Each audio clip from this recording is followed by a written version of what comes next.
Hello viewers, welcome to my YouTube channel daily information. তো যিসকল ছাত্ৰ ছাত্ৰীয়ে তোমালোকে এইবাৰ পেট এক্সাম দিম বুলি ভাবিছা, তো তোমালোকে বহুতে অনলাইন ৰেজিষ্টাৰ কৰিলা বা অনলাইন এপ্লাই কৰিছা।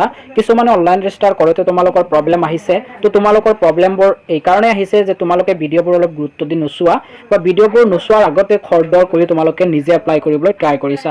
তো কিবা এটা বস্তু তুমি নিজে ট্ৰাই কৰাৰ আগতে এবাৰ চাই ল'বা যে কেনেকুৱা ষ্টেপ আহিব, কি কৰিব লাগিব। তো সৰু সুৰা ভুলৰ কাৰণে তোমাৰ পেমেণ্টটো ফচি যাব পাৰে বা পেমেণ্ট নোহোৱাকৈ থাকি যাব পাৰে। পিছত তোমালোকৰ প্ৰব্লেম এটা হৈ যাব যে এডমিট নাপাবা, এক্সাম দিব নোৱাৰিবা, হয়তো তুমি গমেই নাপাবা, লাষ্টত তোমাৰ এডমিটখনহে নাহিব। তো সেইকাৰণে কৈছিলোঁ যে তোমালোকে যদি পাৰা দেন নিজে কৰিবা, নোৱাৰিলে তুমি কেপত গৈ নেট কেপত গৈ কৰি লোৱা। নহ'লে এইবাৰ মই নিজেও এটা ব্যৱস্থা কৰি দিছোঁ তোমালোকক, নেট কেপৰ দাদাজনৰ লগত কণ্টেক্ট কৰি যে তোমালোকে এপ্লাই কৰিব পাৰা। সেই ল'ৰাজনৰ লগত যদি কণ্টেক্ট কৰা, ডকুমেণ্টছটো সিমান এটা নালাগে, যি লাগে সেইখিনি ডিটেইলছ দি দিলে তোমালোকক এপ্লাইখিনি কৰি PDF পঠাই দিব। তোমালোকৰ হোৱাটছআপত তুমি প্ৰিণ্ট আউট কৰি লৈ ল'বা বা মোবাইলত থৈ দিবা, প্ৰব্লেম সলভ। তোমালোকৰ কোনো ধৰণৰ টেনশ্যন কৰিবলগীয়া নহ'ব। তো তোমালোকৰ যোনখিনিৰ প্ৰব্লেম হৈছে, অলৰেডি তোমালোকে বহুতে কমেণ্ট কৰিছা বা হোৱাটছআপত মেছেজ কৰিছা যে দাদা প্ৰথমখিনি আমি যোনখিনি এপ্লাই কৰিব লাগে সেই এপ্লাই প্ৰচেছখিনি তোমালোকে কৰিছা, তাৰপিছত আৰু পে'মেণ্ট কৰা নহ'ল, কাটি গ'ল বা পে'মেণ্ট কৰিব পৰা নাই, প্ৰব্লেম দেখুৱাই আছে বা যিকোনো ধৰণৰ পে'মেণ্ট লৈ বা এপ্লাই লৈ তোমালোকৰ প্ৰব্লেম আহিছে।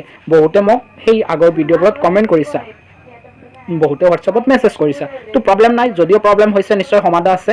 তো তোমালোকে যদি এপ্লাই কৰিছা, এপ্লিকেশ্যন নাম্বাৰটো পাইছা অকল, কিন্তু পে'মেণ্টখিনি কৰা নহ'ল বা পে'মেণ্ট কৰিব গৈছিলা কাটি গ'ল, এতিয়া আকৌ লিংক বিচাৰি পোৱা নাই, ক'ত গৈ কেনেকৈ পে'মেণ্ট কৰিবা, প্ৰব্লেম সেইটো ছল্ভ হৈ যাব।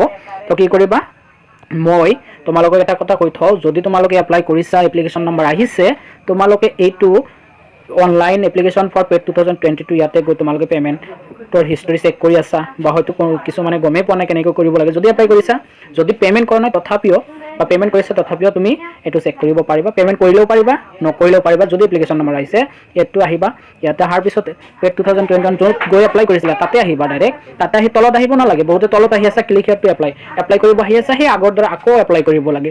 তো আগৰ দৰে তুমি আকৌ এপ্লাই কৰিব নালাগে, তুমি এবাৰ এপ্লাই কৰিছা, তোমাৰ এপ্লিকেশ্যন নম্বৰ আহি গৈছে। তো কি কৰিবা, এই ওপৰতে দেখা পাইছা এপ্লিকেণ্ট লগ ইন, ইয়াতে মাৰি তুমি লগ ইন কৰিবা। লগ ইন কৰিলে যদি তোমাৰ পে'মেণ্ট ছাকচেছফুল হৈছে, তথাপিও তোমাৰ যেনেকুৱা আহিছে, মোৰ পে'মেণ্ট ছাকচেছ হোৱা নাই তথাপিও মোৰ তেনেকুৱাই আহিব। তো মই তোমালোকক এটা দেখুৱাই দিওঁ, আৰু ইয়াতে তোমালোকৰ কি দেখুৱাব যে পে'মেণ্টটো 5 বা 7 ডেইজৰ ভিতৰতহে ছাকচেছফুল হ'ব। হয়, তোমালোকৰ ছাকচেছফুল হওঁতে সময় লাগিব 7 দিনমান। আৰু এই ডেট অফ বাৰ্থটো তোমালোকে মন কৰিবা, এই ডেট অফ বাৰ্থটো এনেকৈ স্লেছ নিদিবা, এই হাইফেনৰ নিচিনাকৈ যদি সেইটো দিবা। এইটোৰ কাৰণেও কিন্তু তোমালোকৰ লগ ইন নহয়। কিন্তু তুমি পে'মেণ্ট কৰিছা, সেই পে'মেণ্ট ৰিচিপ্টত হাইফেন দি আছে, মানে এইটো দিয়া আছে, কিন্তু এইটো দিলে নহ'ব, এইখন দিব লাগিব, তেতিয়াহে তোমালোকৰ লগ ইন হ'ব। এইটো ভুল কিন্তু বহুতে কৰা, লগ ইন কৰিব নোৱাৰা, সৰু সুৰা কথা, কিন্তু তাৰ কাৰণে তোমালোকৰ লগ ইন। ইয়াতে লগ ইন মাৰি দিলোঁ, চ' মোৰ লগ ইন হৈ গ'ল, গোটেইখিনি ডিটেইলছ আহি গৈছে। এপ্লিকেশ্যন নাম্বাৰ, নাম, চেণ্টাৰ বা পে'মেণ্ট ষ্টেটাছটো ছাবমিট কৰা হৈছে, কিন্তু কনফাৰ্ম হোৱা নাই, পেণ্ডিং আছে। তুমি যে পে'মেণ্ট কৰিছা তোমাৰো এনেকৈ আহিছে, প্ৰব্লেম নাই, 7 দিনৰ ভিতৰত ছাকচেছফুল হৈ যাব। মই যোনটো কৰিছোঁ এইটো পে'মেণ্ট কৰাই নাই, তথাপিও এনেকৈ আহিছে। তো এতিয়া মই পে'মেণ্ট কৰিম। এতিয়া কৈছোঁ মূল কথালৈ, যদি তেনেকৈ কাটি গ'ল বা তোমালোকৰ কিবা প্ৰব্লেম হ'ল, এতিয়া তোমালোকে আকৌ ৰিপে'মেণ্ট কৰিব লাগিব। তেতিয়া পে'মেণ্ট কাটি গ'ল বা তুমি পে'মেণ্ট কৰিব নোৱাৰিলা, কিন্তু এপ্লিকেশ্যন নম্বৰ আছে, কি কৰিবা, তেনে ক্ষেত্ৰত সেইটো ভিডিঅ'ৰ ডিছক্ৰিপশ্যনত এটা লিংক পাবা, সেই লিংকত ক্লিক কৰি দিবা।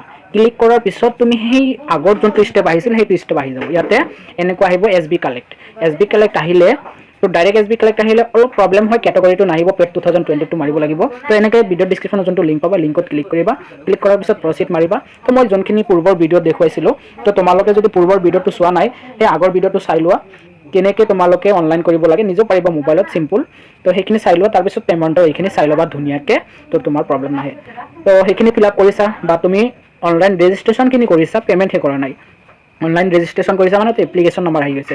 ইয়াতে কি কৰিবা, পেড 2022 চিলেক্ট কৰিবা। চিলেক্ট কৰাৰ পিছত ইয়াতে তলত এপ্লিকেশ্যন নম্বৰ, এপ্লিকেণ্ট নেম, এইখিনি তোমাৰ ফিল আপ কৰিব লাগিব। তো মই এইখিনি আগত ফিল আপ কৰি লওঁ, বা এইখিনি মই তোমালোকক আগতেই কৈছিলোঁ যে বিলংছ টু টি গাৰ্ডেন হয় নেকি, কাষ্ট কি হয়, mobile number, date of birth, এইখিনি নিজৰ দিবা, আৰু তলত যাৰ পৰা পে'মেণ্ট কৰিবা তাৰ ডিটেইলছখিনি দিবা ইয়াতে। তো মই এইখিনি ফিল আপ কৰি লওঁ, তাৰপিছত তোমালোকক আকৌ দেখুৱাই আছোঁ।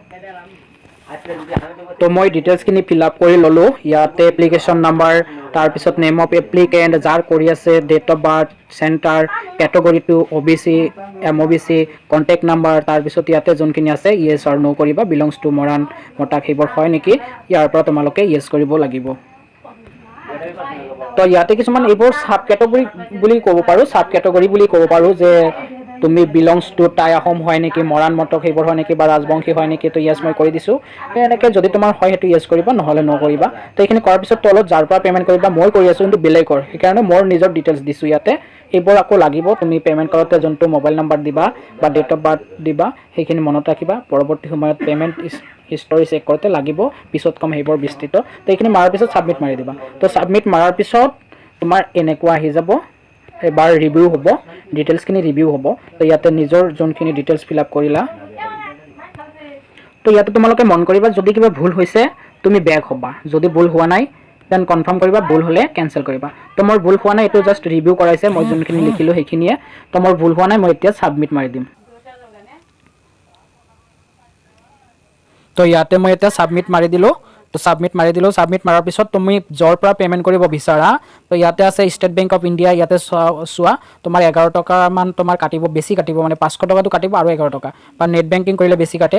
অকল ৰুপে কাৰ্ড যদি আছে, মানে CSPৰ যোনটো তোমাৰ ATM কাৰ্ড, সেইটো দি কৰিলে পইচা নাকাটে। কিন্তু মই ভাবোঁ তোমালোকে যোনটো UPI আছে সেই UPI পে'মেণ্ট কৰাটোৱে ভাল হ'ব, কাৰণ UPI পে'মেণ্ট কৰিলে তোমালোকৰ কোনো ধৰণৰ চাৰ্জ নাকাটে বা সেইটো প্ৰব্লেমো নহয়, যিহেতু তোমালোকে সকলোৱে গুগল পে', ফোনপে' বা পে'টিএম ইউজ কৰা।